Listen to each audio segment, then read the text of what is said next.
नमस्कार मंडळी.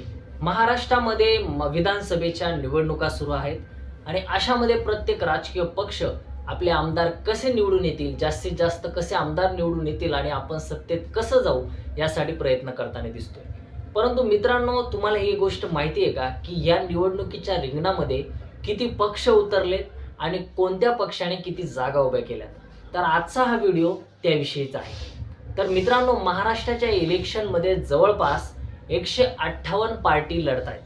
त्यामध्ये नॅशनल पार्टी आहेत, स्टेट पार्टी आहेत, काही अशा प्रादेशिक पक्ष आहेत की जे रिकॉग्नाइज झाले नाहीत परंतु रजिस्टर्ड पक्ष आहेत. अशा जवळपास 158 पक्ष हे ह्या निवडणुका लढत आहेत. त्यापैकी 15 असे पक्ष आहेत की जे आपल्याला माहिती आहेत, आपण ज्यांना ओळखतो, असे 15 पक्ष आहेत आणि ते निवडणुका लढत आहेत. तर ते पक्ष कोणते आणि ते पक्ष किती जागा लढतायत त्याविषयी आपण बघणार आहोत. यांच्या व्यतिरिक्त इंडिपेंडेंट कॅन्डिडेट देखील मैदानात आहेत, अपक्ष कॅन्डिडेट देखील मैदानात आहेत. तर ते जवळपास 2086 एवढे कॅन्डिडेट ह्या महाराष्ट्राच्या विधानसभेच्या निवडणुकीच्या रिंगणात आहेत.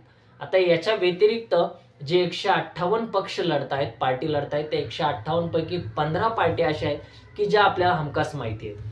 त्या 15 पैकी नॅशनलिस्ट पार्टी आहेत, BSP, काँग्रेस, BJP या नॅशनलिस्ट पार्ट्या महाराष्ट्राच्या विधानसभेच्या निवडणुकीत उतरल्या आहेत. याच्या व्यतिरिक्त काही स्टेट पार्टी आहेत, काही अनरिकग्नाइज पार्टी आहेत परंतु त्या रजिस्टर्ड पार्टी आहेत. तर यापैकी 15 पैकी ज्या BJP एक पार्टी मित्रांनो, नॅशनल पार्टी जी आता केंद्रात सत्तेत आहे, BJP जवळपास 149 सीट लढते. महायुतीसोबत, शिवसेनेसोबत, अजित पवारांच्या राष्ट्रवादीसोबत युतीमध्ये आहे. त्या युतीमध्ये त्यांना जवळपास 149 जागा सुटल्यात.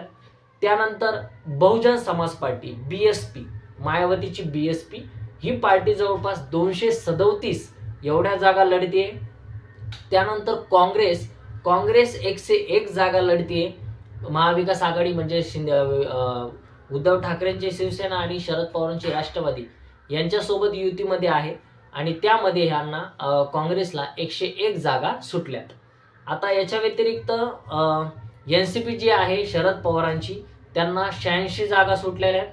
त्यानंतर उद्धव ठाकरेंच्या शिवसेनेला 95 जागा सुटल्या आहेत. आता महायुतीमध्ये अजित पवारांच्या राष्ट्रवादीला 59 जागा आणि शिवसेनेला शिंदेच्या 81 जागा सुटलेल्या आहेत. तर मित्रांनो, वंचित बहुजन आघाडी देखील मैदानात आहे. वंचित बहुजन आघाडी 200 जागांवर निवडणुका लढते. त्यानंतर स्वराज्य पक्ष जो संभाजीराजेंचा स्वराज्य पक्ष आहे, प्रहार जनशक्ती पक्ष आणि राजू शेट्टी यांची जी तिसरी आघाडी आहे, जिला परिवर्तन महाशक्ती असं त्या आघाडीला त्यांनी नाव दिलंय. या परिवर्तन महाशक्तीत जे 3 पक्ष आहेत त्यापैकी संभाजीराजेंचा पक्ष, महाराष्ट्र स्वराज्य पक्ष हा 32 जागेवर निवडणुका लढतोय. प्रहार हा बच्चू कडूंची प्रहार जनशक्ती पक्ष हे 38 जागांवर निवडणुका लढत आहे आणि स्वाभिमानी पक्ष राजू शेट्टींची 19 जागांवर निवडणुका लढत आहे. तिघं मिळून ही जी परिवर्तन महाशक्ती आहे जवळपास 89 जागा महाराष्ट्राच्या निवडणुकीत लढत आहेत मित्रांनो. याच्या व्यतिरिक्त MIM पार्टी जी आहे, इम्तियाज जलील महाराष्ट्राचे प्रदेश अध्यक्ष, असदुद्दीन ओवैसी जे राष्ट्रीय अध्यक्ष आहेत MIM पार्टीचे, MIM पार्टी महाराष्ट्राच्या ह्या निवडणुकीमध्ये 17 जागांवर निवडणुका लढतीये. त्याच्या व्यतिरिक्त इंटरेस्टिंग गोष्ट म्हणजे रामदास आठवले हे महायुतीमध्ये आहेत परंतु त्यांची पार्टी देखील 31 जागांवर लढतीये. रिपब्लिकन पार्टी ऑफ इंडिया आठवले गट 31 जागांवर निवडणूक लढतोय.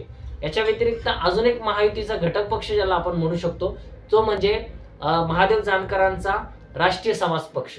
तो जवळपास 93 जागा लढतोय, महायुतीमध्ये आहे. महायुतीने जाहीर देखील केलंय की आमचा घटक पक्ष आहे, परंतु 93 जागा कशा लढतोय हा देखील खूप मोठा प्रश्न आहे मित्रांनो. तर असे हे आणि अजून एक इंटरेस्टिंग म्हणजे महाराष्ट्र नवनिर्माण सेना मनसे मित्रांनो, मनसे जवळपास 125 जागा लढतीये. 125 जागांवर मनसेने कॅन्डिडेट उभा केले.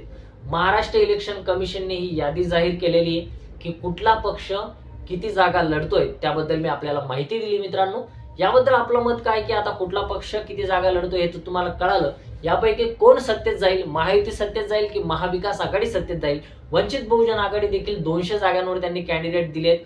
मनसेने देखील 125 जागांवर दिलेत. MIM ने जवळपास 17 जागांवर कॅन्डिडेट दिलेत. परिवर्तन महाशक्ती आहे 89 जागांवर लढते. तर असं सगळे गणित आहे मित्रांनो. आता यामध्ये नेमकं कोण बाजी मारतंय ते देखील पाहणं महत्त्वाचं आहे. तुम्हाला काय वाटतंय की कोणाची सत्ता येईल? महायुती येईल, महाविकास आघाडी येईल, वंचित बहुजन आघाडीचे किती सीट येऊ शकतात, एमआयएमचे किती सीट येऊ शकतात, परिवर्तन महाशक्तीचे किती सीट येऊ शकतात, मनसेचे किती सीट येऊ शकतात, याबद्दल आपलं मत काय ते कमेंटमध्ये जरूर कळवा. व्हिडिओ आवडला असेल तर लाईक करा, चॅनलला सबस्क्राईब करायला विसरू नका. भेटूयात नव्या व्हिडिओमध्ये. धन्यवाद. जय हिंद.